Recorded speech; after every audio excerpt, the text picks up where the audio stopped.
BSP party से जो प्रत्याशी खड़े हुए हैं, हमें ये नहीं देखना चेहरा कौन सा है, हमें नहीं देखना जाति कौन सी है, किस धर्म का व्यक्ति है, हमें सिर्फ देखना है वो बीएसपी किसी की खरीदी हुई या बेची हुई पार्टी नहीं है।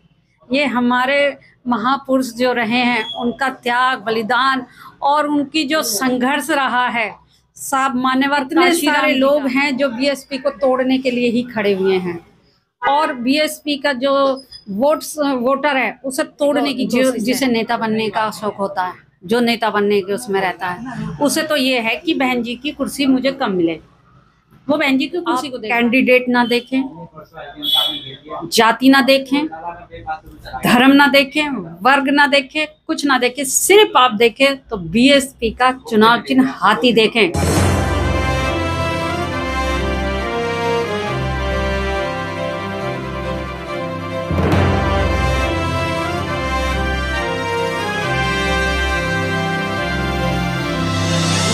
ससीवाला जी जो कि समाज के कार्यों को भी बखूबी परिणाम देती हैं। तो अभी कल का जो इलेक्शन है इस पे बात करते हैं। जय भीम मैम। जय भीम, नमो बुद्धाय सभी को। जो कल का इलेक्शन है जी सर, उसे आप कैसे देखते हैं? सर ये जो हमारा इलेक्शन जो है ये उपचुनाव जो हो रहा है उसमें हमारे बीएसपी पार्टी से जो प्रत्याशी खड़े हुए हैं, हमें ये नहीं देखना चेहरा कौन सा है, हमें नहीं देखना जाति कौन सी है, किस धर्म का व्यक्ति है, हमें सिर्फ देखना है वो बीएसपी का कैंडिडेट है। और बीएसपी कोई पार्टी नहीं है, बीएसपी मूवमेंट है, मिशन मूवमेंट है हमारे महापुरुषों का। अगर जो लोग ये देख रहे हैं कि ये पार्टी बीएसपी की है, बहन कुमारी मायावती जी की है, तो वो अपने दिमाग से निकाल दें कि बीएसपी किसी की खरीदी हुई या बेची हुई पार्टी नहीं है। ये हमारे महापुरुष जो रहे हैं उनका त्याग बलिदान और उनकी जो संघर्ष रहा है, सब मान्यवर काशीराम जी का। उन्होंने डोर टू डोर साइकिल से हर घर तक, गांव शहर मोहल्ले सब में गए हैं, लोगों को जोड़ा है, कैडराइज बनाया है और एक तरीके से समाज का नेता उन्होंने तैयार करा है। बहन जी जो हैं, बहन कुमारी मायावती जी जो हैं, जिस टाइम लड़कियों की शादी के सपने देखती हैं लड़की अपने लिए, उस टाइम बहन जी हम जैसी लड़कियों के लिए, महिलाओं के लिए संघर्ष कर रही थी और बहुत छोटी आयु में अपने सारे सपनों को एक साइड में रखते हुए बहुजन समाज के लिए एक प्रेरणा स्रोत बनी। और साहब काशीराम जी ने जो बाबा साहब का जो एक सपना था, एक वाक्य था कि तुम इस देश के शासक हो, इस देश के शासक कौम हो, और बाबा साहब ने उसके लिए बहुत सारे त्याग बलिदान करे हैं, अपने बच्चों के त्याग बलिदान दिए हैं। और उस त्याग बलिदान को अगर वास्तव में सही मायने में किसी ने समझा तो वो मान्यवर साहब काशीराम जी ने समझा और उस चीज को बहुत हद तक उस चीज को खींचते हुए, और जो सपना था कि सिर्फ सपना देखा, लोग सपने देखते हैं नींद में और छोड़ देते हैं, साहब काशीराम जी ने वो सपना खुली आंखों से देखा और उस सपने को साकार करा और इस देश का मुख्यमंत्री बहन कुमारी मायावती जी को बनाया और ये बताया कि हम मुख्यमंत्री ही नहीं बन सकते, हम इस देश के प्रधानमंत्री भी बन सकते हैं। तो ये सपना अगर किसी ने साकार किया, वो सही मायने में अगर सच्चा सिपाही अगर किसी को कह सकते हैं बाबा साहब जी का, तो मान्यवर साहब काशीराम जी थे। और उनके बाद बहन कुमारी मायावती जी। आप देख रहे हो जब से हम सत्ता से दूर हुए हैं और 2014 के बाद से लोग कहते हैं कि जी हमने साहब काशीराम जी के साथ इतना समय बिताया, इतना काम किया है, हमने बहन जी के साथ साइकिल चलाई है और बहन जी ने समाज को बहुत पीछे कर दिया। बहन जी ने किसी पार्टी में बीएसपी पार्टी को विलय नहीं करा है, ना बीजेपी में करा, ना समाजवादी पार्टी में करा, ना कांग्रेस में करा। अगर बहन जी चाहती तो बिक जाती, अपनी पार्टी को विलय कर देती, बहन जी चाहे आज हमारे पास एक भी वो नहीं है, ठीक है, एमएलए एमपी, लेकिन फिर भी अगर समाज में कोई भी अत्याचार होता है, कोई भी घटना होती है, इतने सारे लोग हैं जो बीएसपी को तोड़ने के लिए ही खड़े हुए हैं और बीएसपी का जो वोटर है उसे तोड़ने की कोशिश है। कोई भी तो आवाज नहीं उठाता। और बहन जी अगर किसी पे कहीं भी कोई भी अगर गलत होता है, कहीं भी हत्या होती है, कहीं भी बलात्कार होता है, समाज के साथ गलत होता है, बहन जी आवाज उठाती हैं तो कान केंद्र सरकार के खुलते हैं। जब बहन जी पे आरोप लगते हैं वो क्यों? देखिए ऐसा है, जो समाज बिखर जाता है उस समाज को आपने देखा होगा कि एक भेड़ होती हैं, अगर नेतृत्व करने वाला आगे से है तो सारे के सारे उसके पीछे हो जाते हैं, लेकिन अगर नेतृत्व करने वाला नहीं है या नेतृत्व को तोड़ देने वाले जो लोग हैं, जब फूट डालेंगे तो क्या होगा, सारे के सारे आप देखो भेड़ों का झुंड जा रहा है, आप उसमें से 2-3 को अच्छी तरह से डंडे से मार दो तो सारी भेड़ें जो हैं अपने आप को बचाने के लिए इधर उधर बिखर जाती हैं। यही हमारे समाज में हुआ, बीएसपी पार्टी के साथ यही लोग कर रहे हैं कि सब अपना अपना चेहरा चमका रहे हैं। हमारे समाज में आज भी एक बात है कि बीएसपी के अलावा वोट कहीं नहीं जा सकता। अच्छा, आप कह रहे कहीं नहीं जा सकता, काशीराम जी की विचारधारा को लेके लोग इधर उधर अफवाहें फैलाते हैं, समाज को बांटने का काम कर रहे हैं। अब अगर जिस व्यक्ति को बीएसपी पार्टी के अंदर जगह नहीं मिलती है, वो व्यक्ति समाज को तोड़ने के लिए दूसरी पार्टियों के साथ क्यों चला जाता है? देखो, जो जिसे नेता बनने का शौक होता है, जो नेता बनने के उसमें रहता है, उसे तो ये है कि बहन जी की कुर्सी मुझे कम मिले। वो बहन जी की कुर्सी को देख रहा है, वो अपना ना तो कद देख रहा है, ना वो अपनी उम्र देख रहा है, ना वो इतना है कि समाज में क्या बहन जी के बराबर किसी ने इतना संघर्ष कर रखा है। अपना संघर्ष तो दिखाओ। आपने अपना संघर्ष दिखाया नहीं, 2 कदम आप चले नहीं, आप 4 मंचों पे क्या बोल गए, जैकेट पहन के आप नेता बन गए। तो आप ऐसे नेता नहीं बन सकते। नेता बनने के लिए पहले आपको लोगों के बीच में जाना पड़ेगा, अपनी विचारधारा जो समाज को देनी पड़ेगी और लोगों के दिमाग में आपको घुसना पड़ेगा, तब आप नेता बन सकते हो। अच्छा, ये जो अलग अलग जो पार्टियां बन रही हैं, पार्टियां अलग अलग क्यों बन रही हैं समाज के अंदर? पार्टियां इसलिए बन रही हैं कि सब लोग ये देख रहे हैं कि बीएसपी की जो विचारधारा है, जो लोगों का ये है कि पदाधिकारी ठीक नहीं है और नेतृत्व ठीक नहीं हो रहा है, बहन जी बुजुर्ग हो गई हैं, बहन जी काम नहीं कर रही हैं, बहन जी लोगों से मिलती नहीं है, समाज में नहीं जाती हैं।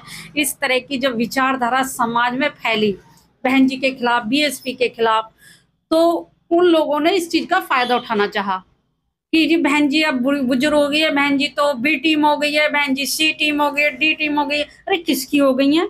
बहन जी ने अगर अपनी पार्टी का किसी अन्य पार्टी में विलय कर दिया हो तब आप ये बात कह सकते हो। बहन जी की आज जितनी उम्र है ना, उस उम्र तक आप जाते जाते आप देखना आप कितने बिकोगे या कितने टिकोगे। अच्छा, ये देखो, बीएसपी के बाद जो अभी तक लोग जो है जो बीएसपी के साथ चलते थे, बीएसपी को वोट करते थे, अब उन्हें अगर बीएसपी में जगह नहीं मिली, उन्होंने पार्टी बना ली, जैसे भीम आर्मी। देखो, कितने भी कोई भी पार्टी बना लो, कितने भी कोई संगठन बना लो, ठीक है, हमारे बीच में एक संगठन आया था जो टक्कर का था, आरएसएस की टक्कर का, और हमारे समाज को ये लगा था भाई अब हम सुरक्षित हो सकते हैं कहीं ना कहीं, अब हमारे लिए भी लड़ाई करने वाला कोई संगठन है, तो समाज ने उसे एक्सेप्ट करा संगठन के तौर पे, पार्टी के तौर पे नहीं।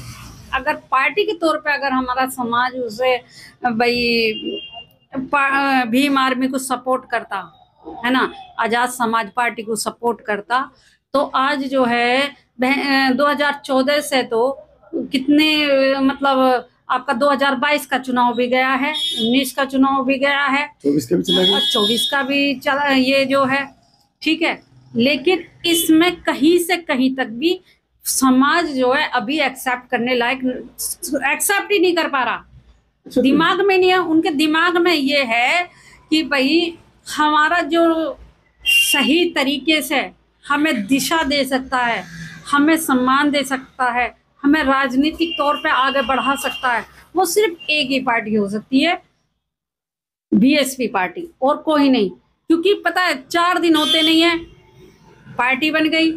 अभी आपको एक ही पार्टी की पता नहीं कितने कितनी पार्टियां आ रही हैं निकल निकल के।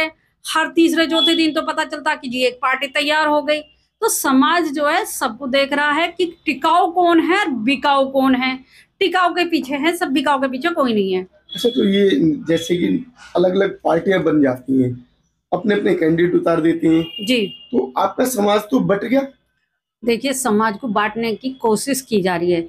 जो लोग बहन जी के संघर्ष को नहीं जानते, बाबा साहब की विचारधारा को नहीं मानते, साहब काशी राम जी के त्याग को नहीं जानते, वो लोग तो कहीं भी पहुंच जाओ, बट जाओ। मिशन मूवमेंट को नहीं जानते, वो कहीं भी पहुंच जाएंगे। उनकी कोई जो ना तो कोई अस्तित्व है और ना कोई उनका मान सम्मान है। क्योंकि बीएसपी हमारे महापुरुषों का विचारधारा है, हमारा मिशन मूवमेंट है, हमारे बाबा साहब का एक विचार है कि बाबा साहब का जो सपना था ना, जब बाबा साहब ने हमारे लिए इतना संघर्ष करा है, इतना त्याग करा है, बलिदान करा है, और इतने सब कुछ झेलने के बाद आज जो मैं ये जो कपड़े पहन रही हूँ ना मेरे शरीर पे, ये बाबा साहब का वो त्याग बलिदान है कि अगर मैं अपने खाल की जूती बना के बाबा साहब के पैरों में डाल दूं तो भी बहुत कम है। मेरे जैसी लड़कियों के ना जाने कितनी महिलाएं, कितनी दादी परदादी मेरी रही होंगी जो गुलाम रही हैं, और बाबा साहब ने आज मुझे इस चेयर पे बिठा दिया, या आज मैं आपके सामने बोल पा रही हूँ। तो ये जो है बाबा साहब का ही तो संविधान था, हक अधिकार थे, और उसको हवा देने का, हम जैसों को नेता बनाने का, समाज में बोलने का अगर हमें किसी ने हौसला दिया तो बहन जी मायावती हैं।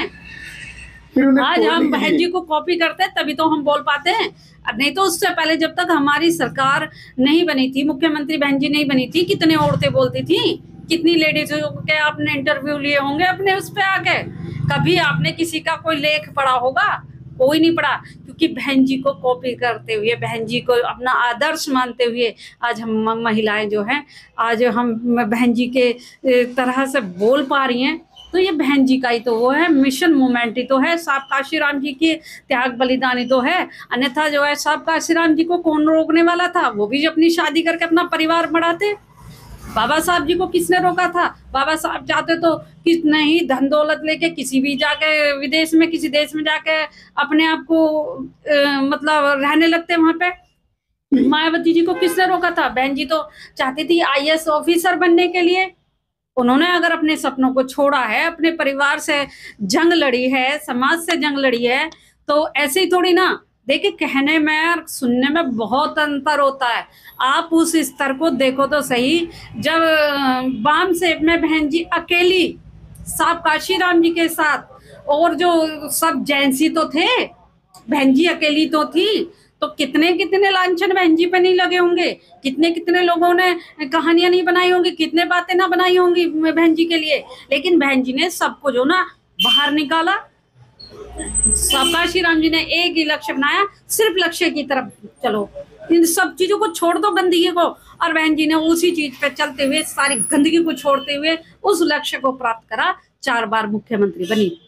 तो ये बहन जी का मिशन है, और उधर साहब कांशीराम जी जिन्होंने समाज को एकजुट किया था।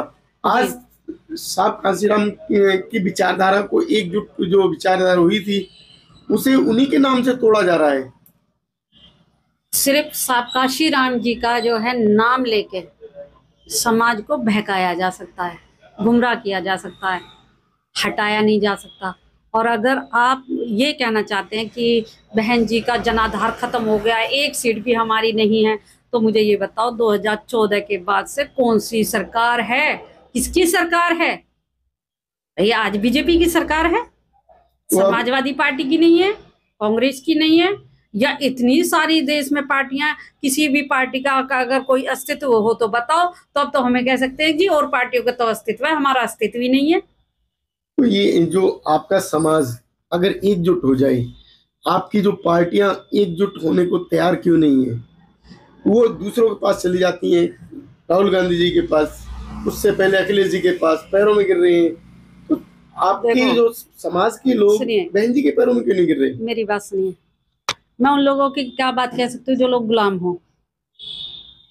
बताओ, जो उन लोगों का तो कोई अस्तित्व नहीं होता। जो गुलाम होते, गुलाम को तो कहीं भी रस्सी बांध के बांध दो उसे, वो तो कहीं भी पहुंच जाएगा। उसे थोड़ा सा चारा चाहिए, हरी घास दिखाओ तो पीछे पीछे। अगर आप ये बताओ, बहन जी की उस पे गई हैं, कौन सी पार्टी में गई हैं? सारी पार्टियों ने कोशिश करी कि बहन जी जो है गठबंधन में आ जाए। बहन जी ने कहा जब मुझे जो है सहज सम्मान से आप बुलाते तो मैं जाती। जब आपने मुझसे उस तरीके से बात ही नहीं करी जैसे आप अन्य पार्टियों से बात करें, मैं तो ना जाती किसी के घर पे। ऐसा टिकाऊ नेता और किसी पार्टी में है नहीं। और सब बीएसपी के तो दुश्मन है भाई। कांग्रेस पार्टी बीएसपी की दुश्मन, समाजवादी पार्टी बीएसपी की दुश्मन, बीजेपी पार्टी बीएसपी की दुश्मन, अब आजाद समाज पार्टी हो गए, उधर का पता नहीं कौन कौन से मुक्ति मोर्चा, वे पता नहीं कितने कितने जो कसम ये खाए बैठे हैं कि जी हमने तो कसम खा रखी है, हम बीएसपी को जड़ से खत्म करेंगे। जब तक आप जैसे, हम जैसे कट्टर अम्बेडकरवादी हैं, सब काशी राम जी की विचारधारा को मानने वाले लोग हैं, तब तक पार्टी खत्म नहीं होगी। जनाधार कम हुआ है ऐसा नहीं है, जनाधार बढ़ेगा भी। ईवीएम नहीं होती, ईवीएम आज हटा दो आप जनाधार देखना, आप अपने लोगों का फिर से देखना कि वोट बैंक कहाँ जाता है। बैलेट पेपर से एक बार लाओ तो सही, पता पड़ जाएगा बैलेट पेपर से क्यों नहीं चुनाव करवा रहे हैं। क्योंकि चुनाव आयोग का आपको पता है कि चुनाव आयोग किसी की सुनने को तैयार नहीं है।